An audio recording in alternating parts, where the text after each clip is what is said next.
এই মহাবিশ্বে সবচেয়ে সুন্দর সুরগুলো যদি একত্রিত করা হয়, সবচেয়ে সুন্দর সুর বোধ হয় কোকিলেরই হবে। কিন্তু সেই কোকিল যে সুন্দর সুরের অধিকারী, সে তার নিজের বাচ্চা ফোটাতে পারে না।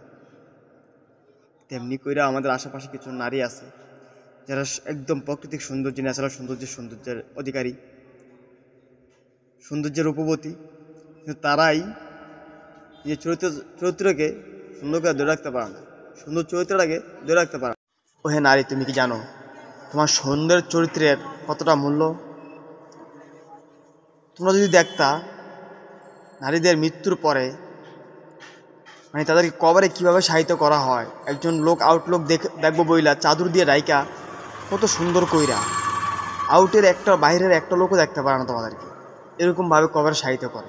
আর সেই তোমরা নগ্ন অবস্থায় নগ্নভাবে চলাফেরা করো, যেভাবে ইচ্ছা সেভাবে চলাফেরা করো। ভাবা যায় কতটা জঘন্য তোমাদের বর্তমান জঘন্যতা ছাড়িয়ে যেতেছে। অথচ তুমি ওয়েস্টার্ন ড্রেস পরে ঘোরাফেরা করো, ড্রেসে মানে কোনো শালীনতা নাই। সেই তুমি মারা গেলে আবার তোমাকে দাপন করতে বাইরের লোক না দেখে সেই ব্যবস্থা করে কবর সাহিত্য করে। হাই রে আরে, তোমার নিজের মূল্যটা তুমি নিজে বুঝো, তোমার নিজের চরিত্রটা তুমি নিজে বুঝো।